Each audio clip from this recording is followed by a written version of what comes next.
कालिदास के ऐसे 10 रहस्य जो आपने कभी नहीं सुने होंगे दोस्तों।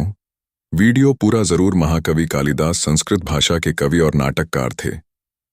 वे महान राजा विक्रमादित्य के दरबार के नवरत्नों में एक थे। उनकी रचना अभिज्ञान शाकुंतलम सबसे प्रसिद्ध है। इसके अलावा उन्होंने विक्रमोर्वशीयम, मालविकाग्निमित्रम, महाकाव्य रघुवंशम और कुमार संभवम, खंडकाव्य मेघदूतम और ऋतुसंहार नामक प्रसिद्ध संस्कृत ग्रंथों की रचना की है। 1. कालिदास नाम का शाब्दिक अर्थ है काली का सेवक। परंतु वे शिव के परम भक्त थे। परंतु यह भी कहा जाता है कि पत्नी के धिक्कारने के बाद वे कहीं चले गए थे और ठान लिया था कि अब पंडित बनकर ही लौटेंगे। इस दौरान वे माता कालिका के भक्त बन गए थे। मां कालिका के आशीर्वाद से ही उन्होंने अद्भुत साहित्य की रचना की थी। 2. कालिदास के बारे में कहा जाता है कि वे अपने प्रारंभिक जीवन में अनपढ़ और मूर्ख थे। 18 वर्ष की आयु तक वे कुछ भी नहीं जानते थे। लोगों ने देखा कि वे जिस पेड़ पर बैठे हैं उसी की डगाल काट रहे हैं। कथाओं और किंवदंतियों के अनुसार कालिदास शारीरिक रूप से बहुत सुंदर थे। 3. कालिदास की शादी मालव राज्य की अत्यंत बुद्धिमान और रूपवती राजकुमारी विद्युत्तमा से हुई थी। राजकुमारी का यह प्रण था कि वह उसी युवक से विवाह करेगी जो उसे शास्त्रार्थ में हरा देगा। दूर दूर से आए विद्वान उससे हार गए तो उन विद्वानों के मन में ग्लानि उत्पन्न हो गई। इसका राजकुमारी से बदला लेने के लिए उन्होंने एक चाल चली और मूर्ख युवक की खोज प्रारंभ की। तब एक जंगल में उन्हें एक झाड़ की शाखा पर बैठा एक युवक नजर आया जो उसी शाखा को काट रहा था। विद्वानों ने उसे युवक, जो कि कालिदास था, उसे सीखा पढ़ाया और कहा कि तुम मौन में ही उत्तर देना। उन्होंने उससे कहा, यदि तुम मौन रह सकोगे तो तुम्हारा विवाह एक सुंदर राजकुमारी से हो जाएगा। इसके बाद कालिदास को सुंदर वस्त्र पहनाकर उसे विद्वान के रूप में राजमहल में शास्त्रार्थ के लिए प्रस्तुत कर दिया और विद्युत्तमा से कहा गया कि युवक मौन साधना में रत होने के कारण संकेतों में शास्त्रार्थ करेगा। विद्युत्तमा मान गई और शास्त्रार्थ शुरू हुई। विद्युत्तमा ने अंगुली उठाई। उसका तात्पर्य था ईश्वर एक है और वह अद्वैत है।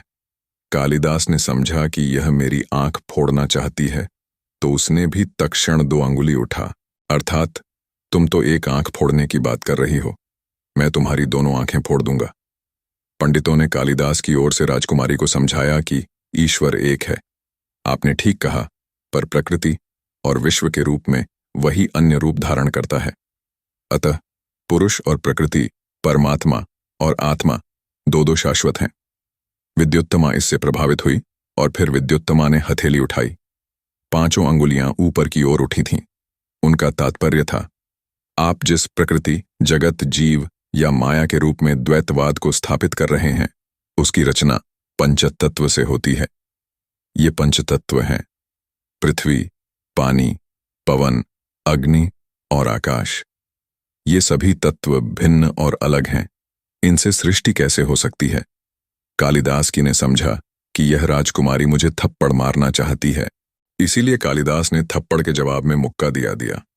विद्वानों ने राजकुमारी को बताया कि इनके कहने का तात्पर्य यह है कि जब तक पंचतत्व अलग अलग रहेंगे, सृष्टि नहीं होगी। पंचतत्व करतल की पंचांगुली है, षष्ठी तो मुष्टिवत है। मुट्ठी में सभी मिल जाते हैं तो सृष्टि हो जाती है। यह सुनकर सभामंडप की दर्शक दीर्घा से फिर तालियां बजने लगीं। विद्युत्तमा को अंततः अपनी हार माननी पड़ ही और उसने कालिदास से विवाह कर लिया। 4. उपरोक्त कहानी के अलावा यह भी कहा जाता है कि जब पत्नी को यह पता चला तो उन्होंने कालिदास को संस्कृत की शिक्षा दी। व्याकरण, छंद शास्त्र, निरुक्त ज्योतिष और 6 वेदांग, षड्दर्शन आदि सभी की शिक्षा पूर्ण करने के बाद कालिदास राजा विक्रमादित्य के दरबार में उनके नवरत्न में से एक बन गए। 5. महाकवि कालिदास सम्राट विक्रमादित्य के समय हुए थे या कि वे गुप्तकाल के चंद्रगुप्त विक्रमादित्य के समय हुए, इस पर विवाद है।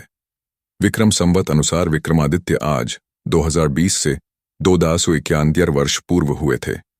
कलिकाल के 3000 वर्ष बीत जाने पर 101 ईसा पूर्व सम्राट विक्रमादित्य का जन्म हुआ। उन्होंने 100 वर्ष तक राज किया। गीता प्रेस, गोरखपुर, भविष्य पुराण, पृष्ठ 245। अधिकांश विद्वानों का मानना है कि कालिदास शुंग वंश के शासनकाल में थे, जिनका शासनकाल 100 सदी ईसा पूर्व था। 6. महाकवि कालिदास का उल्लेख वाणभट्ट की हर्षचरितम में मिलती है, जो 6ठी शताब्दी की रचना है। मतलब यह कि कालिदास उससे पूर्व हुए थे। कालिदास के नाटक मालविकाग्निमित्र में अग्निमित्र का वर्णन मिलता है, जो 170 ईपू का शासक था।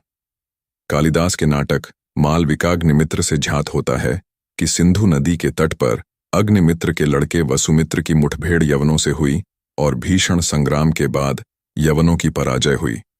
यवनों के इस आक्रमण का नेता संभवतः मिनेंडर था। इस राजा का नाम प्राचीन बौद्ध साहित्य में मिलिंद मिलता है। साबक कालिदास के जन्म स्थान को लेकर भी मतभेद हैं। कालिदास ने अपने खंड काव्य मेघदूत में उज्जैन शहर का जिक्र किया है। कुछ इतिहासकारों के अनुसार कालिदास का जन्म उत्तराखंड के रुद्रप्रयाग जिले के कविलका गांव में हुआ था। 8.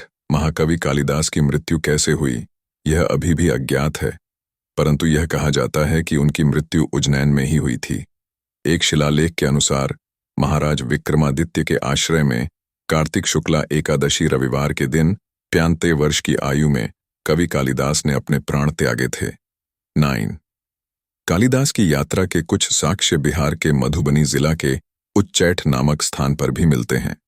माना जाता है कि विद्योत्तमा से शास्त्रार्थ के बाद कालिदास यहीं कहीं गुरुकुल में रुके।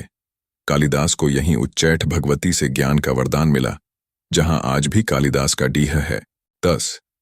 कुछ विद्वान कालिदास को बंगाल और उड़ीसा का भी मानते हैं, परंतु इसके कोई ठोस प्रमाण नहीं है। परंतु यह जरूर कहा जाता है कि वे ब्राह्मण वंश में जन्मे थे और अनाथ थे। उनका पालन पोषण एक ग्वाले ने किया था। विभिन्न स्रोतों से संकलित आलेख। तो दोस्तों, कैसा लगा आज आप लोगों को हमारा वीडियो? आशा करते हैं सभी को पसंद आया होगा। पसंद आया तो हमारे चैनल को सब्सक्राइब जरूर करें।